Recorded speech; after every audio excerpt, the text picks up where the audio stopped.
හරියමයි අද ටිකක් වෙනස් වීඩියෝ එකක් කතා කරන්න හිතුවේ ඇන්ටිලොක් බ්‍රේක් සිස්ටම් ABS එක. ඔයගොල්ලෝ thumbnail එක දැක්කා වගේම ඇන්ටිලොක් බ්‍රේක් සිස්ටම් එකක් කියන්නේ මොකක්ද කියලා.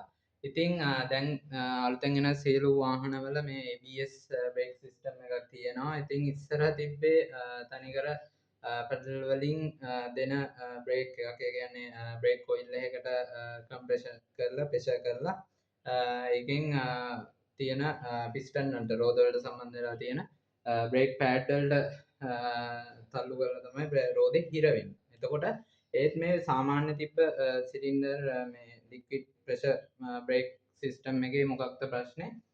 මේක හදිස්සියේදී බ්‍රේක් එක වාහනේ බ්‍රේක් කරද්දී වාහනේ කැරකෙනවා වගේ කැරකීමක් වුණා. ඒ කියන්නේ බලන්න මම බලන්නම් වීඩියෝස් දාලා තියන්න මෙතන.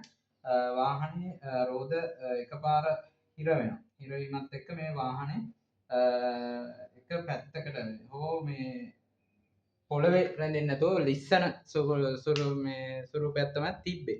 ඒකෙන් එතකොට වාහනේ දැන් අනතුරක් නිසා වාහනේ නවත්ත ගන්න තමයි බ්‍රේක් කරන්නේ. හැබැයි බ්‍රේක් එක නිසා වාහනේ වේගයත් එක්ක රෝද ටික මේක එක පැත්තකට හැදලා වාහනේ ලිස්සන්න ගත්තා. ඉතින් මේකට විසඳුමක් විදිහට තමයි මේ පස්සේ කාලෙක ABS බ්‍රේක් සිස්ටම් එක හඳුන්වලා දෙන්නේ ලෝකෙට.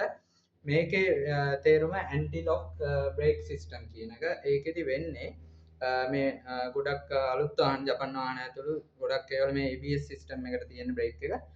බ්‍රේක් එක මේකෙදි වෙන්නේ බ්‍රේක් එක පාගද්දි බ්‍රේක් එකේ එකපාර පිස්ටන් වලට මේ බ්‍රේක් පෑඩ් වලට හිරවීමක් වෙන්නේ නැහැ. මේකෙදි වෙන්නේ බ්‍රේක් එකේ එක එක කැඩි කැඩි. ඒ කියන්නේ තප්පරයට වාර හරිය 20ක් වගේ ආසන්න 20ක් 15ක් වගේ ආසන්න ගාන වෙනස් වෙනවා. ප්‍රමාණයකදී සැරින් සැරේ කඩින් කඩ බ්‍රේක් එක රෝද වලට දෙන එකයි කරන්නේ. එතකොට ඒ බ්‍රේක් එකක් ABS වාහනයක බ්‍රේක් එකක් පාගද්දී කකුලට උනත් දැනෙනවා. ඒක බ්‍රේක් එක කැඩි කැඩි වගේ දෙදරනවා. වයිබ්‍රේට් වෙනවා වගේ ස්වරූපයක් තේරෙනවා කකුලට. ඒකට හේතුව අර බ්‍රේක් එක එකපාර පිස්ටන් වලට දෙන්නේ නැහැ.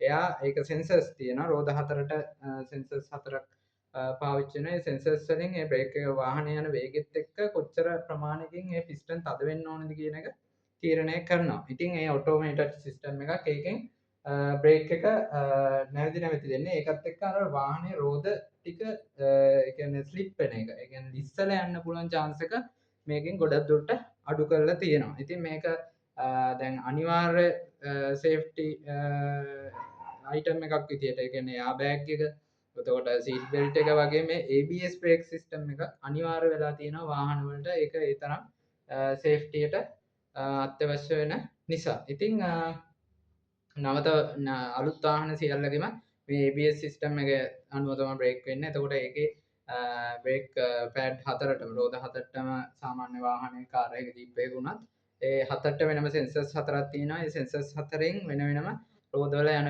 රෝද වල දෙන්න ඕන ප්‍රෙෂර් එක. ඒක ඔටෝ කන්ට්‍රෝල් කරනවා. ඉතින් කන්ට්‍රෝල් කරලා එතකොට බ්‍රේක් එකෙන් වාහනේ නවත්ත ගන්න එක කරන්න පුළුවන්. එතකොට ලිස්සන එක මේකෙන් අවම වෙලා තියෙනවා. ඉතින් මේක තේරෙන්නේ නැති කියලා හිතනවා. ඉතින් ඔයගොල්ලන්ගේ අයිඩියාස් පහලින් කමෙන්ට් එකක් දාන්න මේ ABS සිස්ටම් එක ගැන. සහ මේ සම්බන්ධ තව තොරතුරු අවශ්‍ය නම් ඒ ගැනත් පල්ලෙහෙන් කමෙන්ට් එකක් දාන්න.